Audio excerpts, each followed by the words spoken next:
Дараагийн өглөө би күчиж эмнэлэг рүү буцаж мангасуудыг үргэлжлүүлэн агнах гэж ирлээ. Гэвч энэ удаа ямар нэг зүйл өөрчлөгдсөн байлаа. Хамгаалалтын ажилтнууд хаа сайгүй байсан. Эмнэлийн орлого гинэт бараг 20 яар буурсан. Учир нь өвчтнүүд бүртгүүлснээс хойш бараг тэр даруй эдгэрч байсан. Эмнэлийн захирал хин нэгэн зөвшөөрөлгүйгээр байшин дотор нууцаар хүмүүсийг эмчилж байна гэж сэжигсэн. Өнөөдөр нүдэ нээлттэй байлгаарай гэж тэр хамгаалалтын багт тушаасан. Яг тэр үед эмнэлийн түргэн тусламжийн дамнуур коридороор хурдтай гүйж ирлээ. Өвчтөн хүн дээр цус алдаж байсан. Хэрв тэд цус алдалтыг тэр даруй зогсоож чадахгүй бол тэр амьд үлдэхгүй байсан. Доктор Миллерийг дууд. Бидэнд яаралтай мис засал хэрэгтэй. Би бодсонгүйгээр гүйж очив. Би алтан зүүнний цусны шугам чадвараа ашиглан цус алдалтыг удаашруулж, цус алдах мангасыг 20 түвшнээс 15 түвшин рүү шууд буурууллаа. Дараа нь би түүнийг тулалдаанд шууд дуудлаа. Миний эвдэршгүй биеийн авьяасын ачаар түүнийг ялах нь хялбар байсан. Баяр хүргэе, эзэн. Тулалдааны ялалтын шагнал. 100 жилийн массажны эзэмшил. Яг тэр үед мис засалж ирж, цус алдалт аль хэдийн зогссон байхыг хараад гайхав. Би түүнд шууд анхаарууллаа. Мис заслын үед тэр зүгүүдийг бүү ав, тэд цус алдалтыг хянаж судснуудыг тогтвортой байлгана. Эмч эргэлзэж харав, гэвч өвчтөний амь нас дээр тулгуурсан тул маргалдахгүй байлаа. Хэсэг хугацааны дараа өвчтөний гэр бүл гүйж ирээд надад талархал илэрхийлв. Тэд би зүгүүдийг хатгсан тэр мужид цус алдалт зогсон гэдгийг харсан. Анхааралтай харахад тэдний нэг нь миний хуучин ахлах сургуулийн ангийн найз Джейсон байсан. Гимцэн хүн түүний аав хотын цагдаагийн дарга байсан бөгөөд тэр хүчирхийлэгч гимт хэрэгтнийг баривчлах үед олон удаа худлуулсан байжээ. Хэрв би тэр үед оролцоогүй бол тэр амьд үлдэхгүй байх байсан. Джейсон надад талархаж мис засал дуусны дараа ярилцъя гэж амласан. Би толгой дохиж мангасуудыг дахин агнахаар буцлаа. Тэр орой би гэртээ харж байхдаа Джейсон надад уцтаж ирэв. Түүний аавын мис засал дууссан боловч тэр одоо ч ухаан ороогүй байсан. Эмч нар 2 дахь мис засалт бэлдэж байсан ч амьд үлдэх магадлал маш бага байсан. Тэр цөхрөлийн мужид Джейсон эхлээд намайг бодсон.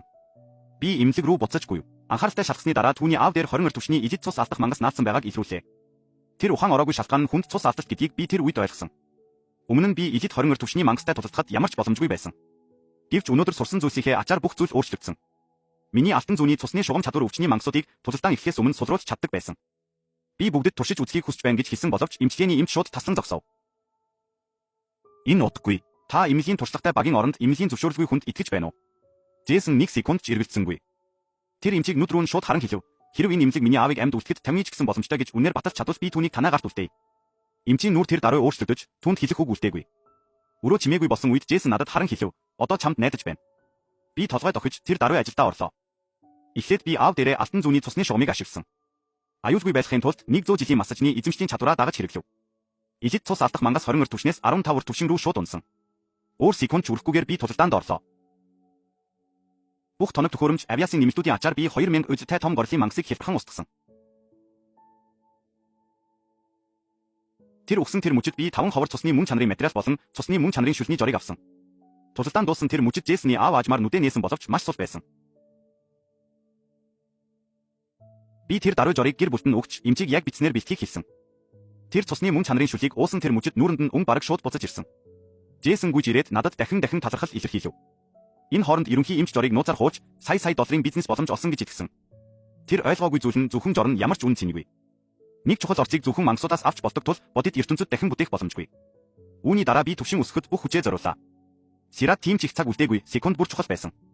Гэвч миний төвшин өндөр гарах тусам шин төвшин бүрд шаардлагатай туршлага хэд дахин ихсдэг байлаа. Төвшин бүр өмнөхөөсөө хэд дахин илүү үг шаарддаг тул миний ахиц улам удаашрч байсан. Эмнэлийн дотор мангасуудыг хэд хоног дараалан агнасны дараач би зөвхөн 15 түвшинд хүрч чадсан. Тэр хугацаанд би нэг чухал зүйлийг ойлгосон. Ижид мангасууд ижил түвшний энгийн мангасуудаас бараг 2 дахин хүчтэй байдаг. Гэвч жинхэнэ босс мангас хэр аимшигтай болохыг би одоо ч мэдэхгүй байсан. Нэг өдөр пүжүүлж эмнэлэгт мангасуудыг ердийнхөөрөө агнаж байхдаа би өмнө нь хизээж хараагүй зүйлийг гинэт харлаа. Мигрен мангас, босс түвшний өвчний мангас. Тулалдаан боломжтой. Миний зүрх хурдан цохилж эхлэв. Эцэст нь би жинхэнэ босстой тулалдах боломжтой боллоо. Би тулалдаан эхлүүлэх гэж байтал шинэ системийн мэдээлэл гарч ирэв. Альва босс түвшний өвчний мангастай тулалдахын өмнө эхлээд алтан зүүнний цусны шугам чадвараа ашиглах ёстой. Би итгэл үлэмж нүдэ анивчлаа. Үнэхээр үү? Босс тулалдаанууд хүртэл урьдчилсан нөхцөлтэй гэж үү? Өөр сонголтгүйгээр би өвчтөнд өөрийгөө уламжлалт эмчилгээний гэр бүлээс гаралтай гэж хэлж, зүү эмчилгээгээр түүний мигренийг хөнгөвчилж чадна гэсэн. Түүний зөвшөөрлийг авсны дараа би 3 зүүнний цэгт мөнгөн зүү хатгаж, тулалдааныг амжилттай эхлүүлээ. Мигрен мангас миний өмнө гарч ирэв.